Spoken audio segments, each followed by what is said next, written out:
The rain hammered against the floor-to-ceiling windows of the Lotta Hotel like bullets, each drop exploding into smaller fragments that caught the amber glow of Seoul's neon lights. Sarah stood motionless on the sidewalk, her umbrella forgotten in her trembling hand, water streaming down her face in rivulets that had nothing to do with the storm. Through those pristine windows, she could see everything with crystal clarity. Ji-hoon's hands tangled in another woman's hair, his mouth moving against her neck with a passion he hadn't shown Sarah in months. "I told myself I was building a love story," she whispered to the empty street, her voice barely audible above the thunder. "But I was just building a shrine to my own stupidity." The woman, elegant, sophisticated, everything Sarah had never been, wore a dress that cost more than Sarah's monthly rent. This had to be Min-young, the secretary Ji-hoon mentioned in passing, the one who understood his vision in ways Sarah apparently couldn't. As she watched them move together with the familiarity of lovers who'd done this many times before, Sarah felt something fundamental break inside her chest. Not her heart, that had been cracking for months as Ji-hoon grew distant and critical. This was deeper. This was the sound of her entire worldview shattering like glass against concrete. She'd given him everything. Her art school scholarship money had funded his first prototype. Her part-time job wages had paid for their shared apartment while he focused on building the future. Her weekend hours had been spent listening to his grand plans, sketching interface ideas on napkins during late-night conversations where he'd promised they were building something together. She'd made herself smaller and smaller to fit into his expanding dreams, convincing herself that love meant sacrifice, that supporting someone meant erasing yourself. Now, watching him whisper something that made his lover laugh, the kind of laugh Sierra hadn't heard from him in a year, she finally understood. She hadn't been his partner, she'd been his unpaid intern. The confrontation should have happened that night, but Sierra found herself walking through Seoul's rain-soaked streets instead, her phone buzzing with texts from Ji-hoon asking where she was, if she was okay, if she'd remembered to pick up his dry cleaning. The mundane cruelty of those messages, his assumption that she existed to serve his convenience, finally gave her the strength to go home. Their studio apartment felt smaller than ever, cluttered with the debris of shared dreams that had apparently never been shared at all. Ji-hoon's computer dominated the desk she'd helped him buy, surrounded by business cards from investors and printed emails from potential partners. She'd cleaned this space countless times, organized his papers, made it a temple to his ambition. But tonight, as she sat on their second-hand couch, she noticed things she'd trained herself to ignore. The way his phone was always face down during dinner, the expensive cologne he'd started wearing despite their tight budget, the new confidence in his voice when he talked about meetings she wasn't invited to, the subtle condescension when she offered ideas, as if her artistic training was charming but irrelevant to real business. When Ji-hoon came home at 2 a.m., whistling softly and smelling like perfume that wasn't hers, Sierra was still sitting in the dark. "Hey, babe," he said, not bothering to turn on the lights. "Why are you up? Everything okay?" "I know about Min-young." The whistling stopped. In the silence that followed, she could hear him processing, calculating, deciding which version of himself to present. "Sierra, I can explain." "I'm sure you can. You're very good at explaining things in ways that make me feel stupid for questioning them." He moved toward her, and she could see his face in the streetlight filtering through their thin curtains. He looked relieved, she realized, as if her knowledge had freed him from an exhausting performance. "It's not what you think," he said, settling into the armchair across from her with the casual confidence of someone who'd never doubted his ability to manage her emotions. "Min-young and I, we have a professional relationship that's become complicated. But it's business, Sierra. It's about the company, about our future." "Our future?" She laughed, a sound so foreign to her own ears that it startled them both. "Ji-hoon, when was the last time you asked me about my future? About what I wanted that didn't involve serving yours?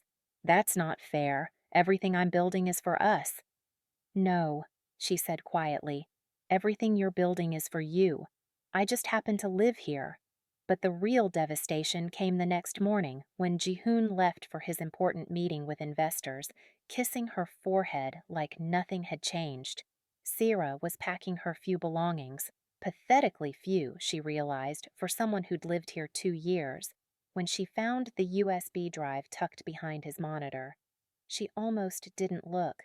Part of her wanted to leave with what remained of her dignity, to let him have his secrets and his new love and his successful future.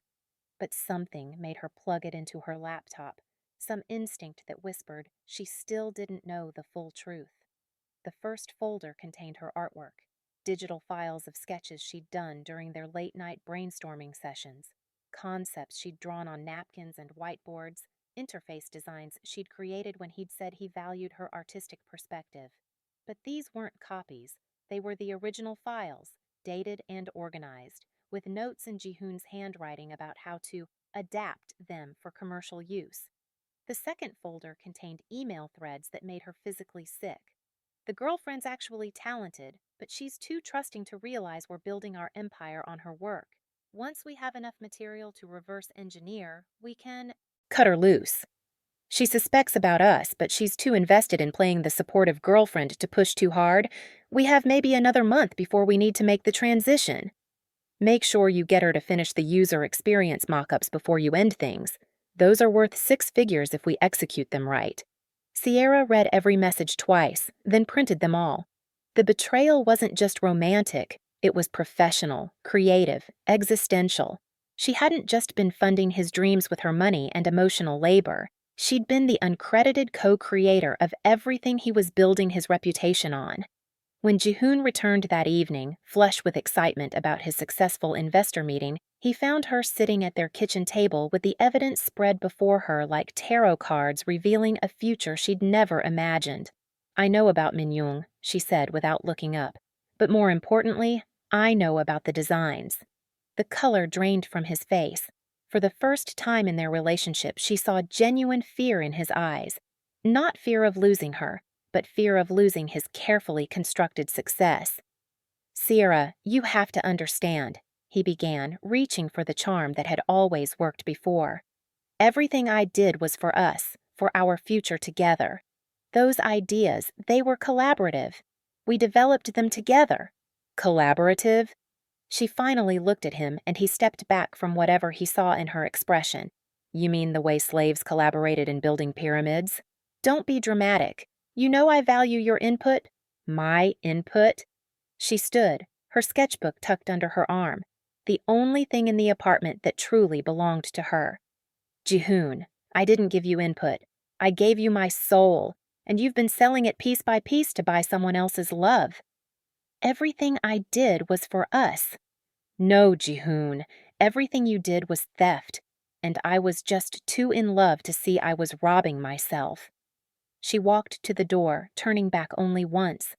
He was still standing by the table, surrounded by the evidence of his betrayal, looking smaller than she'd ever seen him.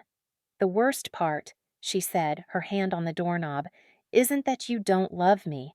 It's that you never even saw me clearly enough to realize what you were destroying."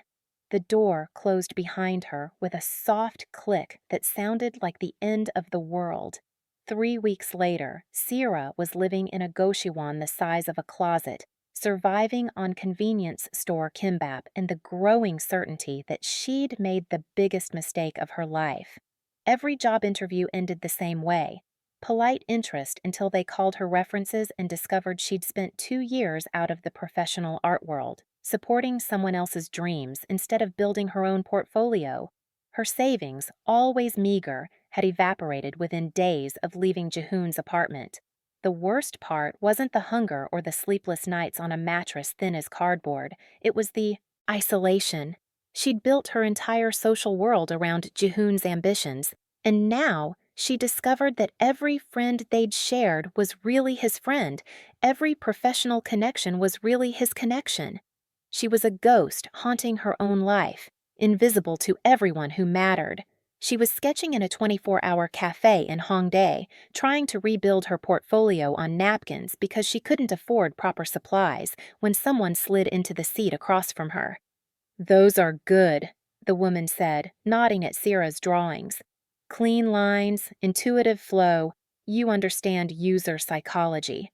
Sierra looked up to find a woman about her age with short-cropped hair and intelligent eyes behind wire-rimmed glasses. She was wearing the kind of casual professional outfit that suggested success without trying too hard to prove it. Thank you, Sierra said carefully. Are you in design? Kim Hajin. I was until I discovered my former employer was systematically stealing concepts from freelancers. She gestured to Sierra's sketches. Mind if I ask who you worked for? I didn't work for anyone, really. I was just supporting my ex-fiance's startup. Hajin's expression sharpened. What kind of support? Something in her tone made Sierra honest. Financial, emotional, creative. He said we were building something together, but apparently I was just the unpaid labor. What's your ex's name? Kang Ji-hoon. He runs TechFlow Solutions. Hajin leaned back in her chair, a smile playing at the corners of her mouth that had nothing to do with humor. Yoon Sira, right? I've been looking for you. The words should have been frightening, but Sierra felt something else, a flutter of hope she'd thought was dead. Looking for me, why? Because your ex-fiancé isn't just a cheater, Hajin said, pulling out a tablet and swiping through files. He's part of a whole ecosystem that preys on independent creators, and you, my friend, are the missing piece in a very important puzzle. The tablet screen showed a web diagram that looked like something from a conspiracy thriller. Names connected by lines, money flowing between accounts, stolen concepts traced from original creators to successful products. TechFlow Solutions sat at the center of it all, but the web extended far beyond Ji-hoon's company. How many others are there? Sierra asked, her voice barely a whisper. Dozens, maybe hundreds. Young artists, desperate developers, anyone talented enough to create but vulnerable enough to exploit. Hajin swiped to another screen showing a timeline of thefts. They target people who are isolated, financially dependent, emotionally invested. They make victims feel grateful for the exploitation.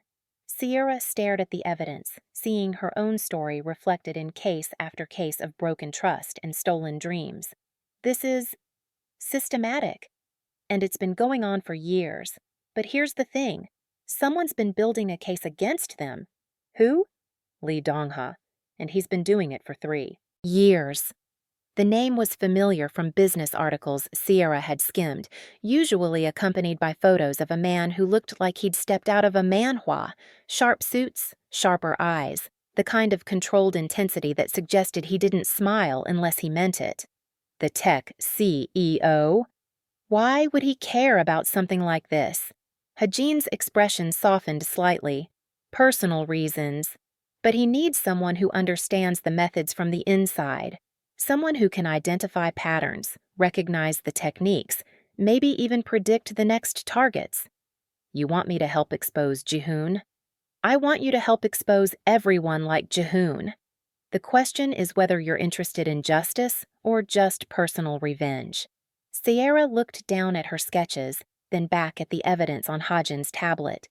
For 3 weeks, she'd been drowning in self-pity and regret, convinced she was the only person stupid enough to fall for such obvious manipulation.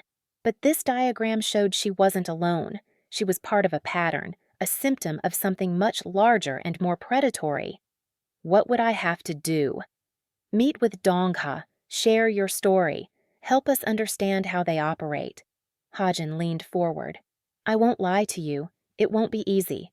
Going up against people like this means they'll try to destroy your reputation, your credibility, maybe your sanity. But if we succeed, we don't just stop Ji-hoon, we stop all of them. 2 days later, Sierra found herself in the elevator of Seoul's most expensive business district, wearing the only professional outfit she owned and clutching a folder containing every piece of evidence she'd gathered about Ji-hoon's methods. Her reflection in the polished steel doors looked hollow-eyed and desperate, nothing like the confident artists she saw in the building's lobby. Lee Dong-ha's office occupied an entire floor, with floor-to-ceiling windows that made Seoul look like a circuit board spreading in all directions. The man himself was younger than she'd expected, maybe early 30s, with the kind of presence that made everyone else in the room seem slightly out of focus. He stood as she entered, and she was surprised by the courtesy. Ji-hoon had never stood when she entered a room. "Ms. Yoon," he said, his voice carrying the kind of authority that came from never having to raise it. "Thank you for coming. Please, sit." The chairs were real leather, the kind of luxury Sierra had forgotten existed. She perched on the edge, afraid to seem too comfortable in a world she didn't belong to. "Ha-jin showed me your evidence," Dong-ha continued, settling across from her with the fluid grace of someone completely at home in his own power. "It's impressive, detailed, damning." "I kept everything," Sierra said. "I didn't know why at the time, but I couldn't throw it away." "Instinct. You knew something was wrong even when you couldn't name it." He leaned forward slightly. "Tell me about the emotional manipulation. How did he make you complicit in your own exploitation?" The question was clinical, but something in his eyes suggested personal understanding. Sierra found herself talking, really talking, for the first time since leaving Ji-hoon's apartment. She described the gradual erosion of her confidence, the way he'd made her feel grateful for his attention while simultaneously convincing her that her contributions were amateur, well-meaning, but ultimately irrelevant to serious business. "He made me feel like I was lucky to be included," she concluded. "Like my ideas were cute, but his execution was what made them valuable." "Classic technique," Dong-ha said. "Isolate the victim, make them dependent, then gradually devalue their contributions while maximizing extraction. It's not just theft, it's psychological warfare." "You sound like you've seen this before." Something flickered across his expression, too fast for her to interpret. "I have. The question is, what do you want to do about it?" "I want him to face consequences," she said immediately, then paused. "But that's not enough, is it? If this is really systematic, stopping one person won't fix anything." "No, it won't." He stood, moving to the window where Seoul's lights were beginning to flicker on in the gathering dusk. "I can destroy him, but it will take time, precision, and your willingness to see this through to the end. It will also require you to relive the worst period of your life in excruciating detail, probably in public forums where people will question your motives and your credibility." "He didn't just steal from me, did he?" Dong-ha turned back to her, and for the first time, she saw something human beneath the corporate composure. "He stole from everyone who trusted him, artists, developers, even other entrepreneurs. The question is whether you want justice for yourself or justice for everyone he's hurt." Sierra looked out at the city lights, thinking about all the other desperate artists sitting in 24-hour cafes, drawing on napkins and wondering why their dreams felt so impossible to achieve. She thought about the web diagram Ha-jin had shown her, all those connected lines of exploitation and broken trust. "I spent so long trying to be the kind of person who forgives everything," she said, her reflection ghost-like in the dark glass. "But maybe some things shouldn't be forgiven." When she turned back to Dong-ha, his expression had shifted into something that looked like approval. "Then let's begin." The war room looked nothing like Sierra had expected. Instead of dramatic charts and red string connecting photos, Dong-ha's investigation headquarters was a sleek conference room filled with multiple monitors, legal documents organized in precise stacks, and a whiteboard covered in what looked like a complex mathematical equation, but was actually a timeline of intellectual property theft spanning 5 years. "Your artistic training is going to be crucial here," Ha-jin explained on Sierra's first day, spreading financial documents across the table like a tarot reading. "You see patterns where others see chaos. You understand the emotional psychology behind creative decisions." Sierra stared at the bank statements and contract drafts, feeling overwhelmed. "I don't know how to read corporate documents. I barely understand my own phone bill." "You don't need to understand the legal language," said Min-ji-soo, Dong-ha's lead investigator, a woman whose sharp blazer and sharper intellect made Sierra feel underdressed in every possible way. "You need to understand the human behavior behind them. Look at this contract timeline. When do the payments spike? What events preceded each increase?" As Sierra studied the documents, something clicked. The payments weren't random. They followed a pattern she recognized from her own relationship with Jihoon. Small amounts during the honeymoon phase when victims felt valued and excited about collaboration. Larger sums during the extraction period when their work was being incorporated into profitable products. Then nothing once the useful material had been harvested. It's like grooming, she said quietly. They're following the same emotional manipulation tactics in their business dealings. Exactly, Hajin said, her voice carrying approval that made Sierra sit straighter. Your empathy isn't weakness, Sierra. It's intelligence. You can predict how people will behave because you understand what they need. The training intensified over the following weeks.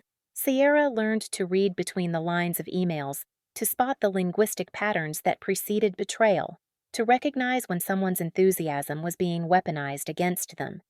She discovered she had an intuitive understanding of how creative people thought and felt, which made her invaluable in predicting how they'd respond to various forms of manipulation. But the deeper she went into the investigation, the more disturbed she became.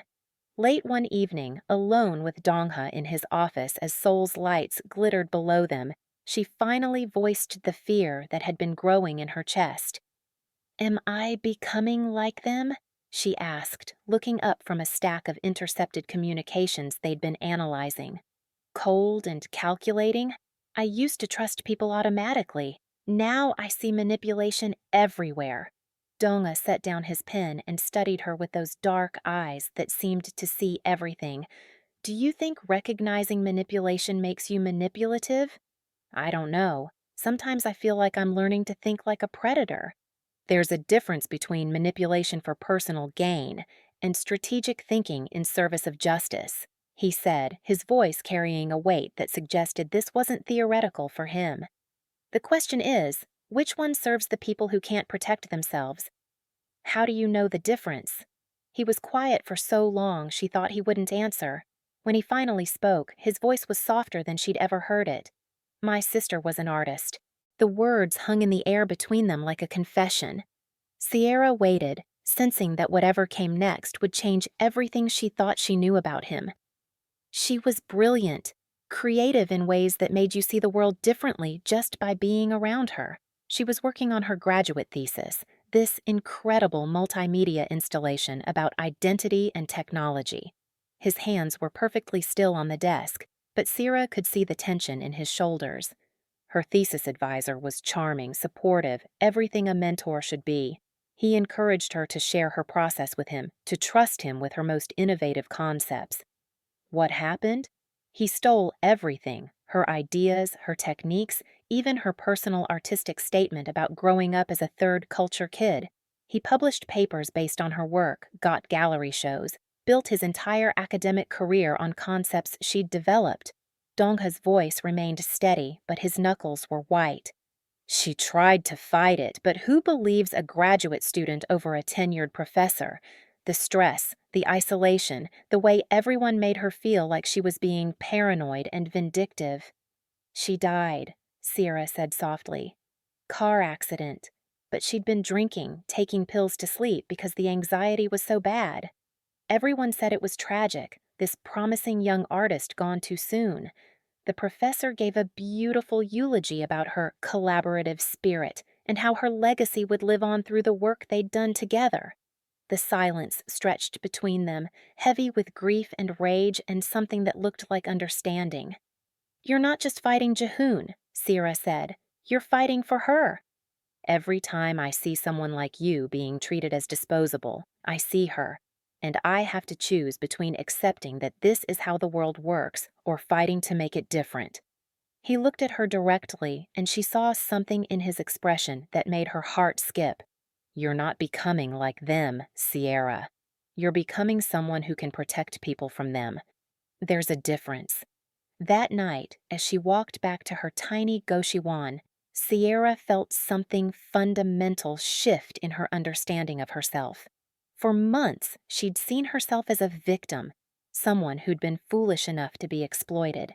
But Dongha's story helped her see that she wasn't weak for trusting. The people who'd betrayed that trust were the ones with the problem. The transformation wasn't just intellectual. As weeks passed, Sierra found herself standing taller, speaking with more authority, offering insights that made the entire team pause and recalibrate their strategies. She was still the same person who'd sketched interface designs on napkins, but now she understood that her creative intuition was a form of intelligence, not just a pleasant hobby. "You've changed," Hajin observed one afternoon as they reviewed evidence from a new case. "When you first came in, you apologized before every suggestion. Now you just speak." "I'm learning that my ideas have value," Sierra replied, surprised by how natural the words felt. "Even when other people can't see it." The romantic tension with Dongha had been building slowly, layered into their professional partnership, like paint building depth on a canvas. It wasn't the desperate, needy attraction she'd felt for Jihoon. This was something steadier, based on mutual respect and shared purpose. She found herself looking forward to their late-night strategy sessions, not just for the work, but for the way he listened to her ideas, built on them, challenged her to think more deeply. When he brought her coffee without being asked, remembering exactly how she liked it. When he insisted on walking her to the subway after late nights, claiming the neighborhood was dangerous, but really just wanting a few more minutes of conversation. When he mentioned casually that his company's art budget could use someone with her aesthetic sense, and would she be interested in consulting? These weren't grand romantic gestures, they were acts of consideration from someone who saw her as a whole person, not just a useful resource. "He's falling for you," Jisoo observed one evening after Dongha had spent 10 minutes explaining why Sierra's latest insight was brilliant. "And you're falling back." "We're working together," Sierra protested. "It's professional." "Professional doesn't explain why you both light up when the other person walks into the room." Sierra wanted to deny it, but she couldn't.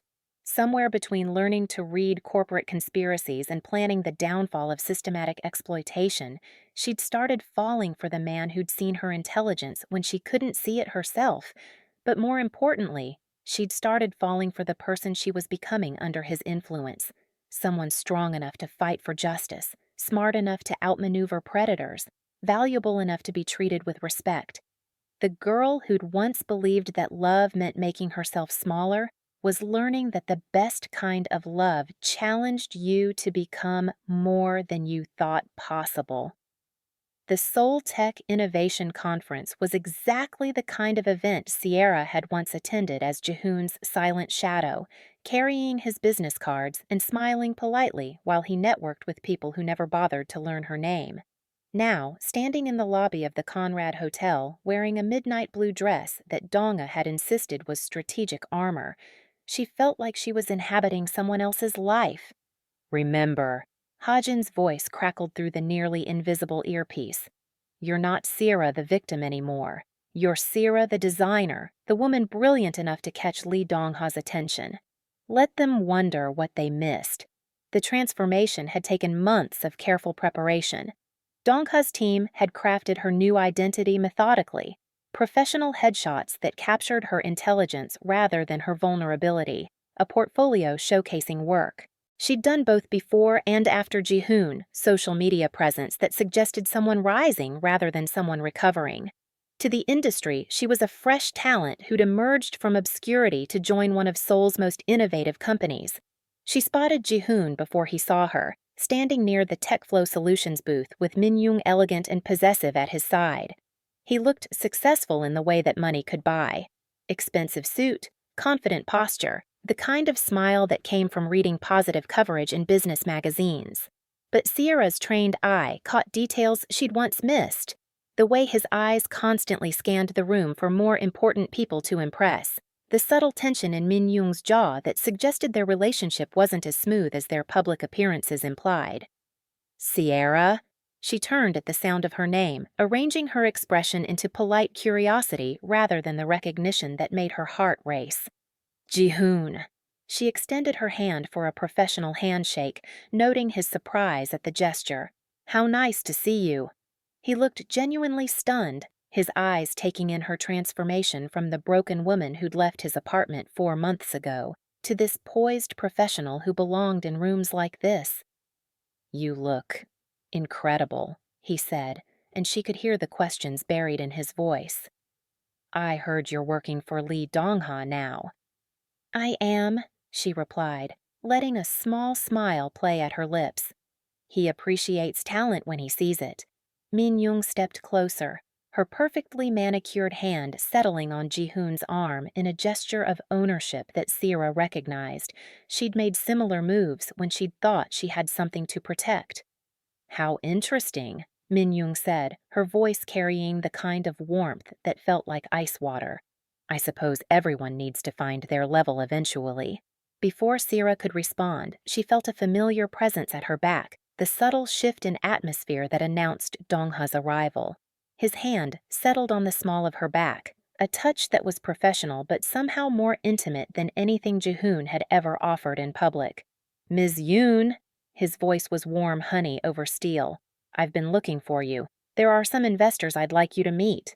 He turned to acknowledge the couple with perfect courtesy, his smile carrying just enough sharpness to suggest he knew exactly who they were. Mr. Kang, Ms. Park, congratulations on your recent funding round. Though I have to say, your new interface design looks remarkably familiar. My team was discussing earlier how trends tend to echo across the industry. The comment was delivered with such elegant malice that it took Ji-hoon a moment to recognize the threat buried within it. Sierra watched his face cycle through confusion, recognition, and the beginning of fear as he realized that his discarded ex-girlfriend was now armed with resources and protection he couldn't match.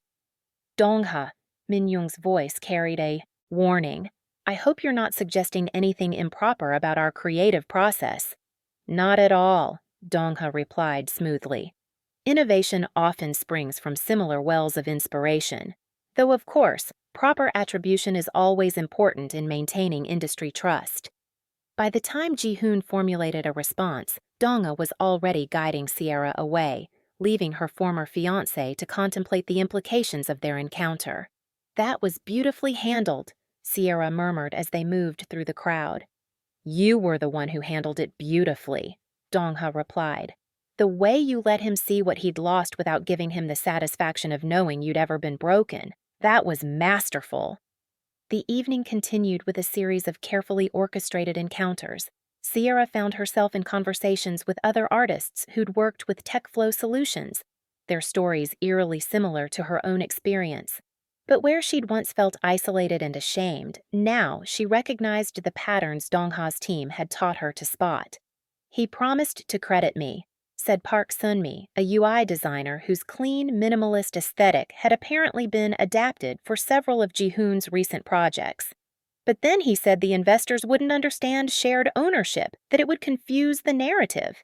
She made me feel like I was lucky to have my work elevated by their platform, added another artist, gesturing toward where Min Young was holding court near the bar. Like my concepts were amateur until they polished them. As Sierra listened to story after story, she felt something crystallize in her chest, not just anger, but clarity. We all thought we were isolated cases, she said quietly. But we're not. We're a pattern.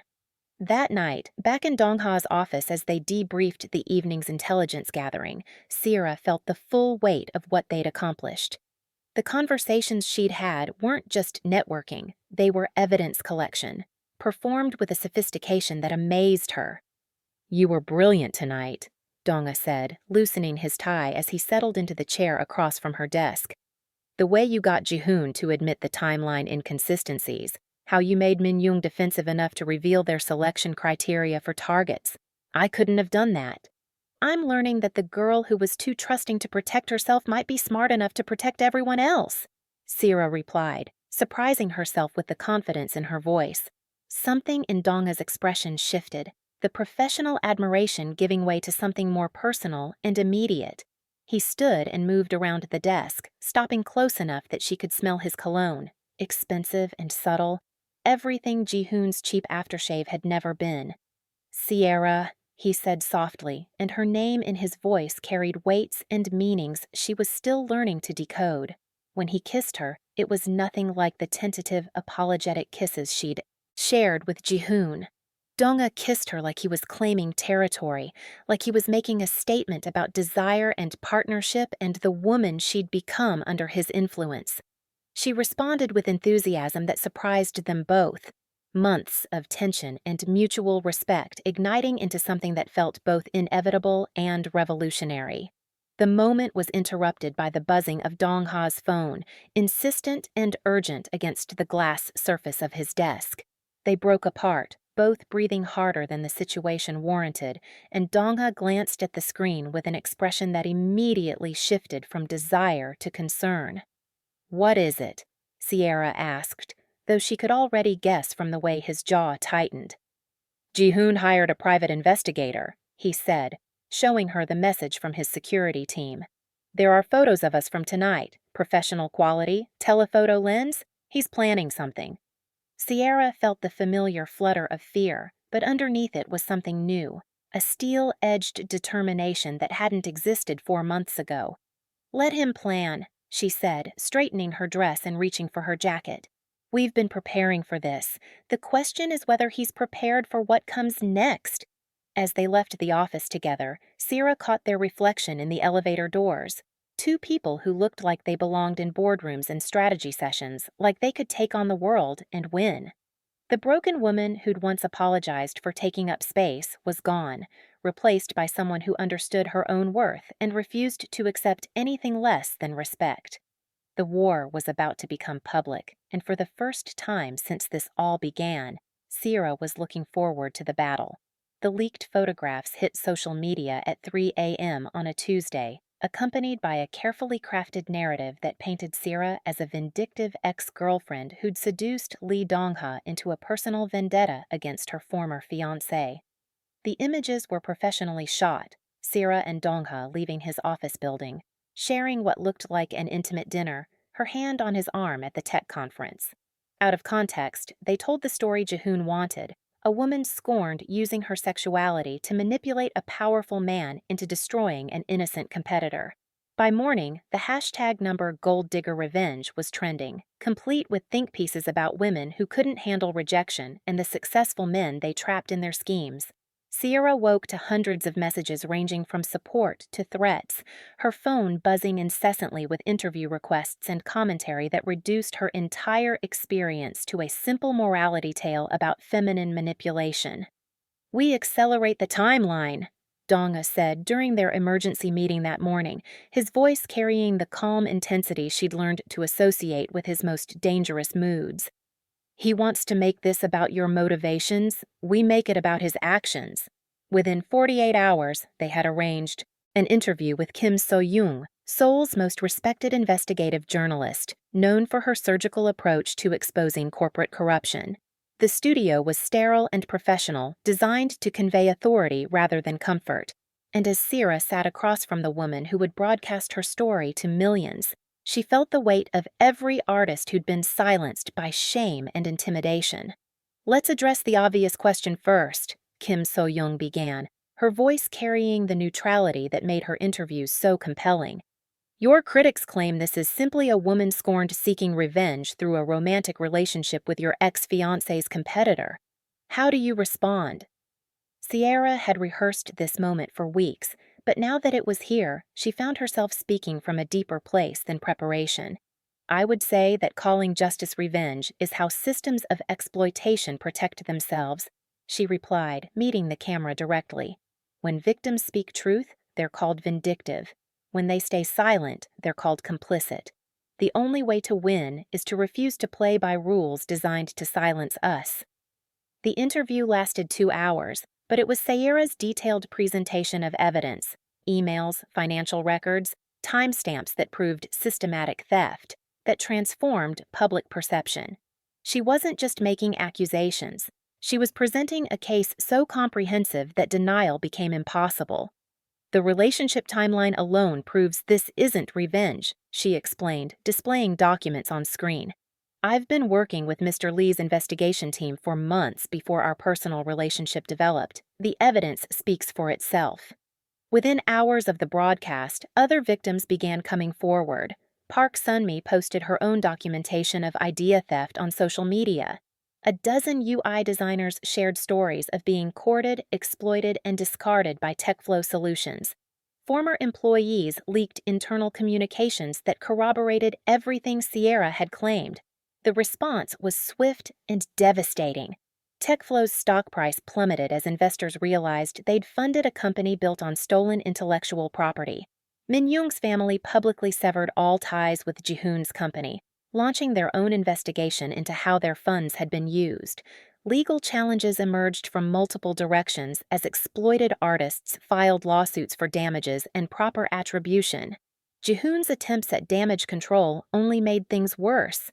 His press conference, meant to position him as the victim of a coordinated attack, instead showcased the arrogance and entitlement that had made his exploitation possible. When a reporter asked about specific evidence of idea theft, his dismissive response, "These people didn't understand the collaborative nature of innovation," became a viral meme highlighting exactly the kind of gaslighting Sierra had described. The final confrontation came not in a boardroom or courtroom, but in a quiet cafe in Hongdae where Jihoon had texted Sierra, asking to meet one last time. She almost didn't go, but Dongha encouraged her, recognizing that closure required facing the person who'd taught her to doubt her own worth. Jihoon looked exhausted when she arrived, his usual confidence replaced by the hollow desperation of someone watching his carefully constructed life collapse in real time. The expensive suit couldn't hide the weight he'd lost, and his hands shook slightly as he gripped his coffee cup. "I never meant for it to go this far," he said without preamble, his voice carrying a vulnerability she'd never heard before. "You have to believe that I cared about you, that what we had was real." Sierra studied this man who'd once defined her entire world, feeling not hatred but a profound sadness for what he'd chosen to become. "I do believe you cared," she said quietly, "but only about what I could give you. You never loved me, Jihoon. You loved what I made possible." "That's not true," he insisted, reaching across the table as if to touch her hand. "I was building something for us, for our future together. Everything I did was so we could have the life we deserved." "No," she said, pulling her hands back gently. "Everything you did was so you could have the life you wanted, and you convinced yourself that meant it was good for both of us. You never asked what I deserved, what I dreamed of, what I needed to feel valued." His composure finally cracked, tears she'd never seen before streaming down his face. "So what happens now? You destroy me and feel satisfied?" The question hung between them, loaded with his desperate hope that she might still be the forgiving, self-sacrificing woman he'd known. "I don't need to destroy you," Sierra said, standing to leave. "You did that yourself the moment you decided other people's dreams were less important than your ambition." As she walked away, she heard him call her name one last time, but she didn't turn around. The woman who'd once believed that love meant absorbing someone else's pain had learned that sometimes the most loving thing you can do is refuse to enable their destructive choices any longer. The aftermath unfolded like dominoes falling in perfect sequence. Legal proceedings resulted not just in financial settlements, but in industry-wide policy changes. The Sierra Yun effect, as media dubbed it, prompted unprecedented reforms in intellectual property protection for independent creators. Companies began implementing stricter attribution requirements, and investment firms started conducting ethics audits before funding creative ventures. 1 year later, Sierra stood in her first solo gallery exhibition, surrounded by paintings that told a story she couldn't have imagined when this journey began. The canvases weren't dark or angry as people expected. Instead, they blazed with color and movement, depicting growth emerging from broken ground, phoenix wings spreading against dawn skies, hands reaching toward light that felt both distant and achievable. "These pieces," said an art critic who'd been studying her work, "they're not about what was taken from you." "No," Sierra replied, her voice carrying the confidence that had grown stronger with each month of building something meaningful. "They're about what I built from what remained. Pain can create art, but healing creates beauty." The gallery was full of faces that represented her new life, artists she'd helped protect through the legal advocacy work that had grown from Donga's investigation, journalists who'd covered the industry reforms, and dozens of creative professionals who saw her story as proof that speaking truth could create change rather than just consequences. Donga moved through the crowd with the easy grace she'd grown to love, stopping to discuss her work with visitors who recognized him from business magazines, but were clearly more interested in understanding the art that had emerged from their shared mission. When he approached her with that smile that was reserved for moments when they were alone in crowded rooms, Sierra felt her heart skip in the familiar way that still surprised her with its intensity. "There's something I want to show you," he said, taking her hand and leading her to the center of the gallery where her largest painting dominated the wall, a complex piece depicting hands building something new from scattered fragments, with Seoul's skyline rising in the background like a promise of possibility. In front of the painting, he knelt. The entire gallery fell silent, but Sierra barely noticed, her attention focused entirely on the man who'd helped her transform from victim to victor, from broken to brilliant. "You taught me that love isn't about rescuing someone or being rescued," he said, his voice carrying across the hushed space. "It's about two people choosing to build something together that neither could create alone. You've shown me what it means to use privilege in service of justice, to find strength in vulnerability, to create beauty from pain." He produced a ring that caught the gallery lights like captured starfire, elegant and unique, clearly chosen by someone who understood her aesthetic completely. "Are you asking me to marry you or start a nonprofit?"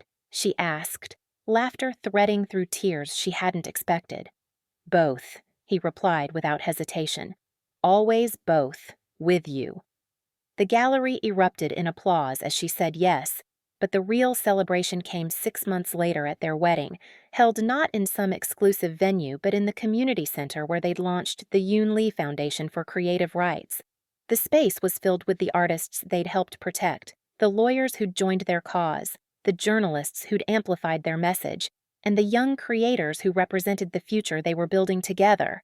Sierra's wedding dress was her own design, created in collaboration with a textile artist who'd been one of their first success stories, a woman who'd nearly lost her innovative fabric techniques to a major fashion house before their intervention secured her both credit and compensation. "Someone once made me believe that love meant making myself smaller," Sierra said during her wedding speech, looking out at faces that reflected her own journey from exploitation to empowerment. "But the person standing beside me taught me that real love challenges you to become more than you thought possible." She found Dongha's eyes in the crowd, seeing in them the same mix of admiration and affection that had grown between them through months of late-night strategy sessions and early morning coffee conversations, and the gradual realization that they were building something together that would outlast their individual ambitions. "Jihoon's betrayal was the worst thing that happened to me," she continued, her voice carrying across the silent room. "It was also the best, because it led me here, to all of you, to this work, to this man who sees my strength and helps me use it to change the world." The celebration continued late into the night, but the real measure of their success came in the months and years that followed. The foundation grew into a major force for creative rights, providing legal support, advocacy training, and community building for independent artists across Korea and beyond. Their model was replicated in other countries, creating an international network of protection for vulnerable creators. 5 years after that first devastating night when Sierra had discovered Jihoon's betrayal, she stood in the foundation's new headquarters, watching a group of young artists present their work to a panel of ethical investors and supportive industry professionals. The space buzzed with the kind of creative energy that came from people who knew their ideas would be respected, credited, and fairly compensated. "Ms. Yoon," asked one of the presenting artists, a young woman whose innovative app design had caught the attention of multiple companies, "how do you know when someone truly values your work?" Sierra smiled, thinking of all the hard-won wisdom that had brought her to this moment. "When they credit you, protect you, and help you grow," she replied. "When they see your success as their success. When they love what you create without needing to own it." As the presentation continued, Sierra felt Dongha's presence beside her, their hands finding each other with the unconscious ease of partners who'd built something lasting together. Through the floor-to-ceiling windows, Soul's light spread out below them like a circuit board of infinite possibility, and she thought about the girl who'd once stood in the rain watching her world collapse. That girl had believed she was witnessing an ending. She couldn't have imagined she was actually watching the first scene of a much better story, one where broken trust became the foundation for unshakable integrity, where personal pain transformed into collective healing, and where the love that grew from mutual respect proved stronger than any fantasy built on need and illusion. The woman she'd become was harder than her former self, but also more genuinely kind, having learned that sometimes the most loving thing you can do is refuse to enable someone's worst impulses. Her marriage to Dongha represented not a rescue, but a partnership between equals who challenged each other to become better versions of themselves with each passing day. In the end, Ji-hoon had taught her that some people would always see others as resources to be consumed, rather than partners to be cherished. But Dongha had shown her that recognizing this truth didn't require becoming cynical.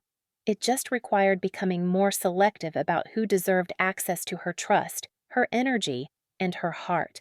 The greatest revenge against someone who'd made her feel worthless was becoming someone who knew her own value and used it to build a world where no one else would have to learn that lesson the hard way. If Sierra's transformation from broken victim to powerful force of justice gave you chills, smash that subscribe button for more Manhwa stories where the underestimated rise up and reclaim their power.